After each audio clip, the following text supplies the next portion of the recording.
1029 KARN. I am your host, Brad Schmidt. Thanks for joining me this afternoon. 501 403 KARN, 501 403 5276 is the phone number if you want to join the conversation. We've got a lot to get to today. There is so much to talk about. More waves of devices and electronics exploding in the hands of Hezbollah terror group leaders.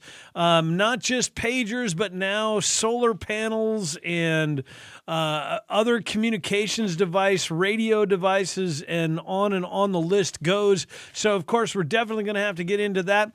There's a story that I want to touch on as well. A guy by the name of John Karn. I don't know. So I don't follow a lot of modern music. I don't keep up with the latest of Taylor Swift or really any kind of the mainstream musicians. I just don't really keep up with it all that much. I know their names, and that's about it. But there's a guy out there, John Karn is his name, and he is a songwriter. I believe he wrote the song American Heart is what he's most well known for. But he wrote a song called Fighter, and it was inspired by Donald Trump and Donald Trump's, of course, the assassination attempt against him. And I want to talk about this because generally, anytime I see artists, singers, songwriters, whatever, anytime I see them write these kind of songs, especially about politicians, it always feels a little cringy and a little bit cheesy. Like, for example, at the Republican National Convention, when Kid Rock was up there doing whatever he was doing, it just felt cringy and cheesy and, quite honestly, a little bit childish and dumb. But this song, I went and listened to it. I gotta say, it's actually pretty darn good. It's well written. It doesn't come across as sycophantic and weird. It actually feels like something that we can all kind of relate to, and we can all kind of get behind. It talks about being a fighter in the face of adversary or adverse events and things in our lives. And so it's actually really good. I've got a clip of it. I'm not going to play the whole song. It's like 3 minutes long, but I've got a clip of it we're going to play a little bit later in the show. But I just want to mention, I'm curious if anybody's heard it yet. I'm curious if anybody has seen this song or the video that goes with it. The video's maybe a little bit more cheesy than you would expect, but the song itself is actually really, really good. And so we'll get into that, talk a little bit about that. Of course, yesterday we mentioned Sean Combs, also known as P. Diddy, Puff Daddy, Diddy, whatever other goofy rapper name he's had over the years. He's in all kinds of trouble. We didn't really get to the story much yesterday, but I do want to talk about it and why it matters because, quite honestly, as I said, I don't really keep up with modern music and celebrity culture. And so there's part of me that doesn't care about this, but it is an important story because of how interconnected Sean Combs is with most of Hollywood, and not just Hollywood, but politicians.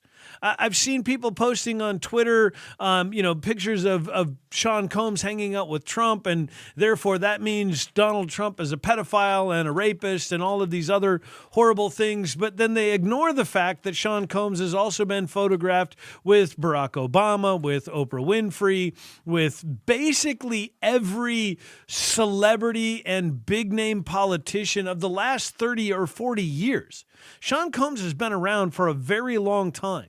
He's been a very important figure, especially in the music world, but wider generally in the world of celebrities for decades now. And so he's got pictures and photographs with everybody. And it doesn't mean that because Sean Combs was pictured with Barack Obama, that Barack Obama is suddenly guilty of all the things that Sean Combs has been accused of. And just because he's been photographed with Donald Trump doesn't mean that Donald Trump is guilty of all of the things that Sean Combs has been accused of. And so there's a lot to talk about there, and I want to say this right now, just for those that maybe are not aware. Sean Combs did not kill himself.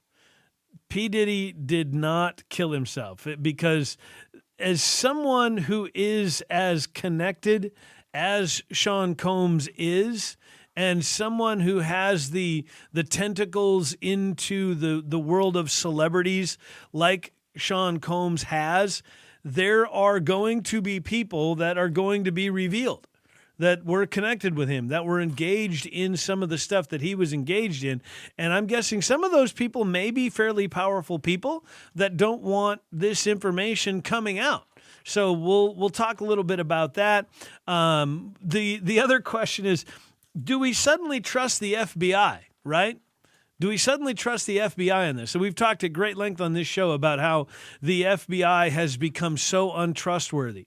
And suddenly when it's somebody we don't like or we don't think is somebody that maybe believes like us, suddenly we want to trust them and say they got it all right.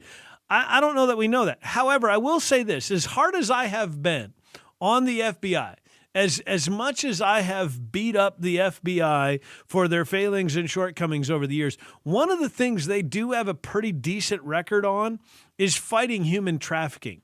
Not just here in the U.S., but helping other countries deal with this and track down victims and track down perpetrators and criminals and things like that. One of the things the FBI has done very, very well is dealt with human trafficking on a large scale. So we'll get into that. As I mentioned earlier, Hezbollah, of course, in London, there's a second wave, potentially a third wave, and even more. I've seen photographs on social media of like just devices, like there was a phone communication, like almost like a payphone, but not really a payphone. It was a payphone on a wall outside a building that was all blown up. And so electrical devices all over Lebanon and Syria exploding. And interestingly enough, the head of intelligence, I believe, for Israel, or the defense minister, somebody, has come out and kind of, cheekily taken credit for it, but not directly.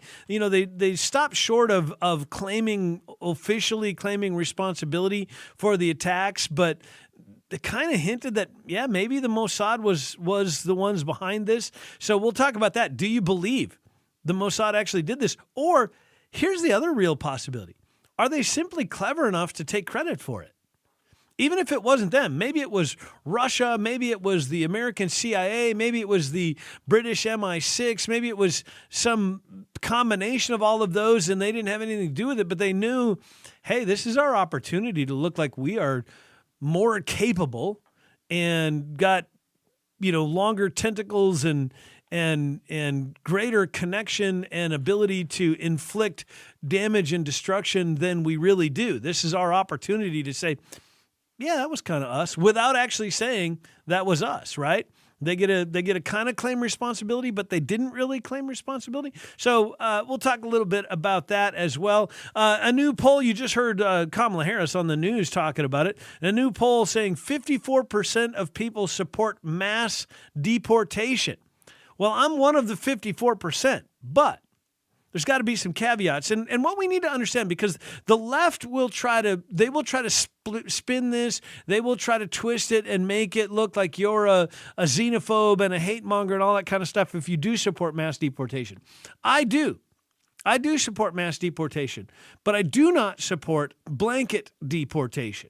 And it's an important distinction to make. So we'll get into that discussion today as well. Of course, the Fed just announcing literally 20 minutes probably before I came on the air, the announcement that they did actually cut the rate, the interest rate, the benchmark interest rate. They cut it by a full half a point, which was actually a huge surprise to most. In fact, we just had Michael Packow, Dr. Packow, on. He said it's possible they'll cut it by a full half a point, but more likely a quarter point. And he said he would be surprised if they did go with a full half a point. So I've reached out to him. We'll see if we can't get him on to talk a little bit about that, share his expertise, as he used to work for the Fed. So he'll have a lot better insight into that. And then a local story that I want to get to.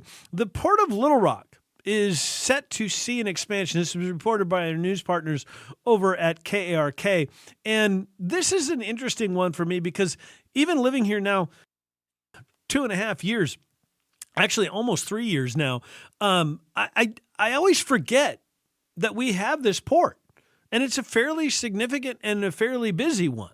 And so they're set to see some expansion. So we'll talk a little bit about that, what it means for Little Rock, what it could mean for business, and not just here in Little Rock, but business all across the state. So we'll get into that discussion as well as a host of other things, I'm sure. It is The Schmidt Show after all, and we'll continue next on News Radio 102.9 KRN.